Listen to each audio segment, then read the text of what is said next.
All right, sports fans, how's everybody out there doing? William Martin coming at you one more time here on YouTube with another edition of the 300 Pounds of Sports Knowledge Podcast. It's been 17 years since Major League Baseball's home run king hung up his cleats, and one would think that 762 career home runs would allow or would have allowed Barry Bonds to cakewalk into Cooperstown for the Baseball Hall of Fame, but that has clearly not been the case. The suspicion of steroids has hovered over Barry Bonds.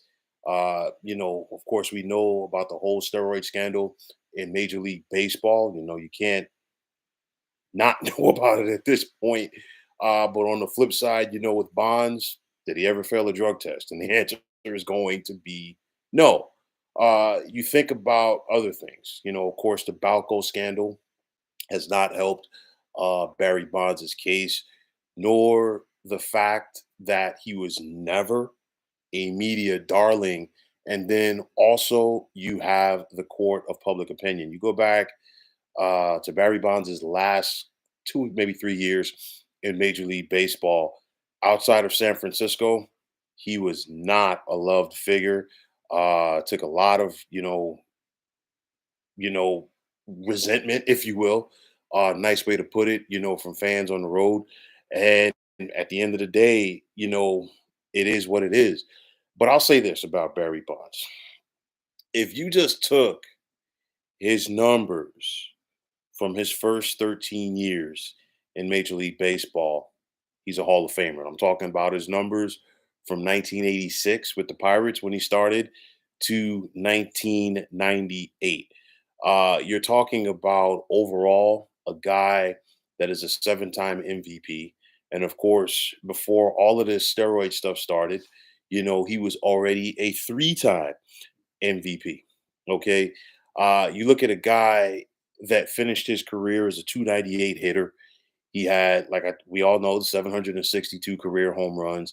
He also had 514 stolen bases. The only guy in Major League Baseball history to have at least 500 home runs and 500 stolen bases throughout his career.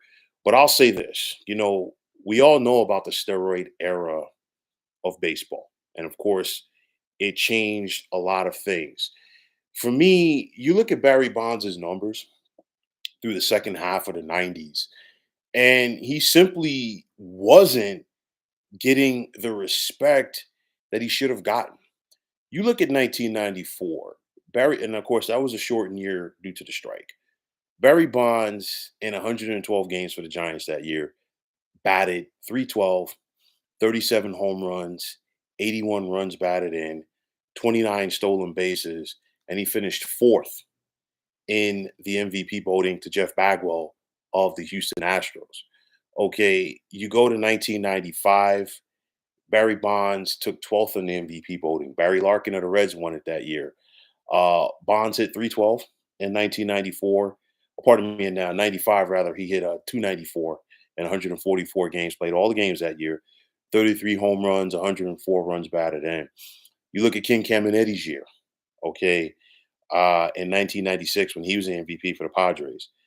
That year, Bonds batted 308, 42 home runs, 129 runs batted in, 40 stolen bases. And he took fifth, okay, in the MVP voting. 1997, okay, I believe this was Larry Walker's year of the Colorado Rockies to be the MVP. That year, Bonds hit 291. He had 40 home runs, 37 stolen bases, 101 runs batted in, and he took fifth. And then 1998, that was the infamous McGuire Sosa year. Barry Bonds that year took eighth in the MVP voting, hit 303, 37 home runs, 122 runs batted in, 28 stolen bases. Okay. And getting back to the 97 year real quick, Barry Bonds did help the Giants win the National League West that year. So it's one of those where you hear stories where, Barry Bonds felt like he wasn't getting the respect that he deserved. And, because other guys are doing other things, and then Barry Bonds probably jumped on the bandwagon as well. I'm not going to sugarcoat that. But at the end of the day, like I said, this was a baseball problem. And anybody who remembered watching baseball during that era knows the long ball brought back fans after the strike because there were plenty, okay, plenty of people who were turned off by baseball after the 1994 strike.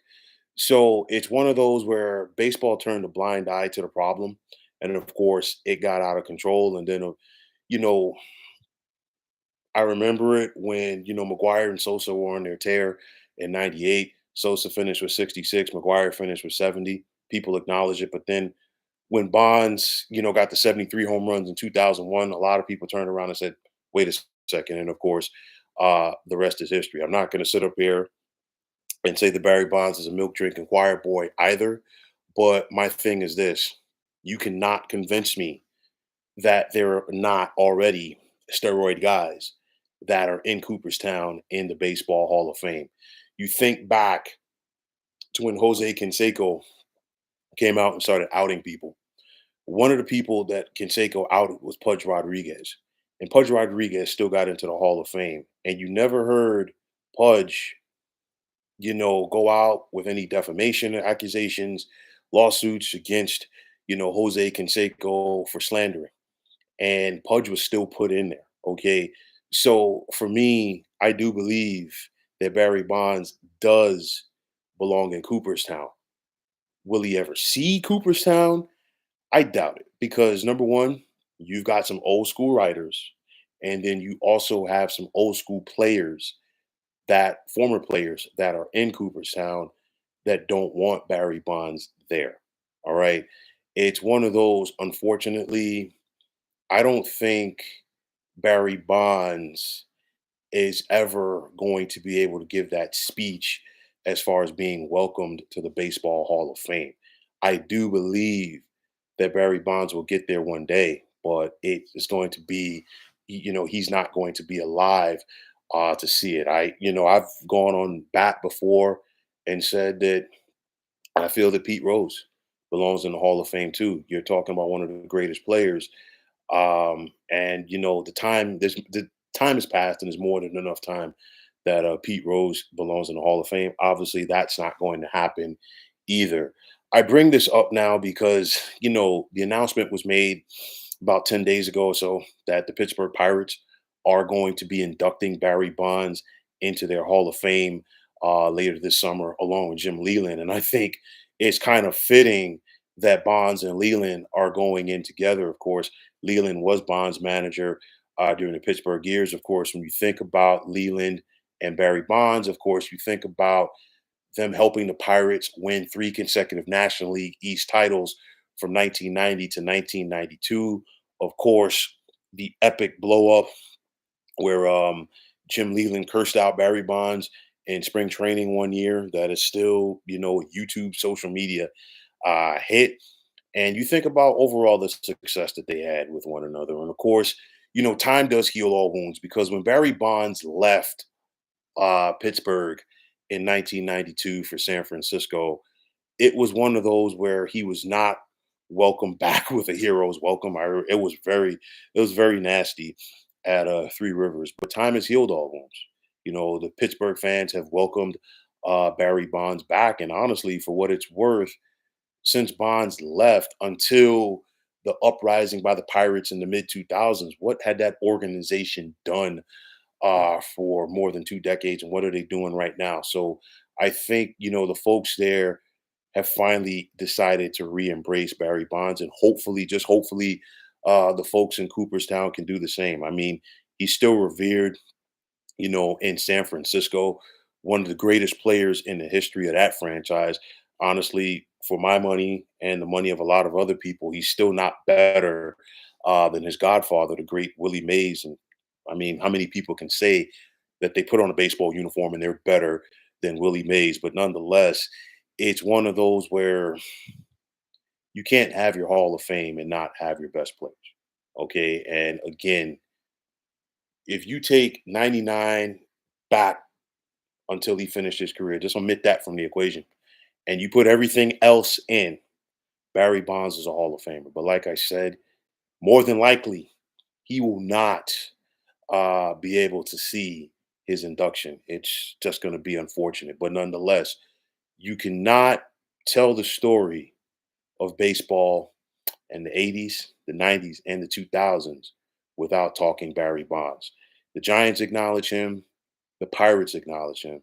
It's time that MLB does the same. So, folks, that is going to wrap it up. And as always, I want to take this time out to thank all of you for tuning into the 300 Pounds of Sports Knowledge podcast here on YouTube. I want to take this time out to thank all of you fine folks out there for tuning in. And if you haven't already, please feel free to subscribe to this channel. Now, if you're on the X, formerly known as Twitter, please feel free to follow me at 300 Pounds of Sports. And like I always say, if you follow me, it'll be my pleasure to follow you right back. There's also the sports discussion group on Facebook at the Sports Depot 365. You can check it out, drop a line, and be a part of one of the better sports debating sites going on social media. Cullen, thank you so much for chiming in on this podcast. And I agree with you wholeheartedly. So Bonds definitely should be in the Hall of Fame. Again, like I said before, we're talking about one of the greatest players to have ever done it, one of the most revered hitters. And when I think about Barry Bonds in his prime, and again, it's pre-steroids. I think about that game. I do believe it was 1998. All right, Candlestick Park against the San Francisco. Pardon me, playing for the San Francisco Giants, but against the Arizona Diamondbacks.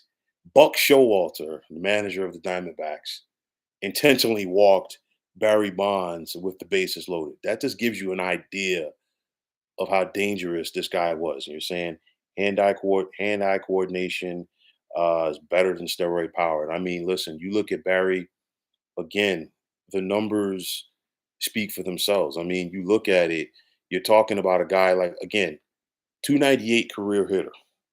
Okay. It's one of those where just 65 hits shy of finishing his career with 3,000 hits. He was looking hopeful to get signed for the 2008 season by somebody else, and that didn't happen. 601 doubles throughout his career on base percentage of 444, slugging percentage over 600. And again, one of the best all around players to have ever done it. You know, the term 5 tool player unfortunately gets lost now in the current game of baseball. A lot of that, you know, I blame analytics on, and it's taken away from those 5 tool guys. But you think about guys like King Griffey, all right? You think about a Bryce Harper. You think about a Barry Bonds. Barry Bonds was a 5 tool guy. He had the range defensively, had a very strong arm in left field, whether it was Three Rivers, whether it was Candlestick, whether I know initially it was called Pac Bell out there in San Fran. I can't remember what the park is being called nowadays, but nonetheless, hey, Barry got it done defensively. He also made McCovey Cove out there, his personal playground, if you will, because since then, not a lot of guys, even with this whole launch angle era of baseball, they're not hitting McCovey Cove in the fashion that Barry Bonds once did. You're saying he didn't need the steroids. He didn't. Okay. It's one of those where, again, like I said, I don't know if you caught that part earlier, but, you know, prior to 98 or 99, 2000, whenever, Barry was disrespected a lot. All right. As far as the MVP voting went and during the 90s. And it was one of those where he was losing to questionable guys. Again, I go back to the 96 season. He hit 42 home runs that year, 40 stolen bases, 129 runs batted in, 151 walks, which led the National League, hit 308 on base percentage of 461, and he finished fifth. Okay, not winning it was bad enough. he finished fifth. Okay, and then in '97, when he led the Giants to the NL West title, 291 batting average, 145 walks, 40 home runs, 101 runs batted in, 37 stolen bases. He also scored 123 runs that year, and he took fifth once again in the MVP voting. You look at it, and it's one of those throughout his career. Barry Bonds led the National League in walks numerous times. He did it in 92, 94, 95, 96, 97. We're not even getting to the 2000 years. Okay, so already we're talking about five times where he led the National League in walks. You're saying writers are voting for the MVP, players should vote. You and I think alike from the standpoint, and I've been saying this for years. I'm not a fan of writers voting for these awards. I'm also not a fan of writers dictating who gets into these Hall of Fames. Okay, and especially we see it more with the Baseball Hall of Fame, and it's one of those where it's a popularity contest. If somebody doesn't like a certain player, or if he wasn't deemed likable, then you know what, you make that person suffer. You kind of try to stick it to that guy. And we've seen it in the past where players who should have been in on the first ballot, a la a Roberto Alomar, didn't get in. You know what I'm saying? Because, a writer or two did not like that player. It's not a popularity contest. And like you're saying, politics are for politics. Totally agree. Baseball is about statistics, and it should be that for all sports. Okay, it's if we're talking about what a person does between the lines, all right, that is what counts. And at the end of the day, Barry Bonds was one of the greatest players of the 1990s. We're not even talking about the 2000s, the 1990s. All right. And at the end of the day, that's it. I will also say this: we've seen other walks of life where we know that people have taken performance enhancing drugs. And at the end of the day, they're celebrated. How many movie stars, how many people in the entertainment industry haven't taken like stuff for movie roles, things like that? They get rewarded with big contracts. People, nobody bats an eye. Bodybuilders, pro wrestlers, you name it. You're saying they let Big Poppy in, why not Barry? And hey, listen, again, it's a popularity contest. And at the end of the day, it's unfortunate. It's one of those where if you watched him play, you knew that he was one of the better players of his era. If you watched him play, you know that he is one of the best to ever do it. And it's just sad to me. It stinks. Will it change? It possibly could, but unfortunately for him, he's probably not going to be around to enjoy it. I would love to see it for him. And at the end of the day, time heals all wounds. It's one of those where you look at it, like I said before, he didn't leave Pittsburgh on great terms, but they're putting him in their baseball Hall of Fame. Finally, it's long overdue. Of course, the Giants did it a long, long time ago. And of course, I do believe the Cooperstown should follow suit. Will it happen? I'm not sure. But nonetheless, in my mind, and Cullen, I think, you think like me as well, in your mind as well. Number 24, number 25, whichever way that you want to view him, whether it's coming from the Pirates or the Giants, simply was one of the best to have ever done it. So, folks, that's going to wrap it up. Cullen, thank you so much for chiming in. I appreciate all of your comments on this podcast. If you like what you heard and saw, please feel free to hit that like button. Please also feel to subscribe to this channel if you haven't already. But it was definitely a pleasure. And nonetheless, fine folks, my name is William Martin. I'm signing off and saying thanks once again for tuning into the 300 Pounds of Sports Knowledge podcast here on YouTube. Be well, everybody.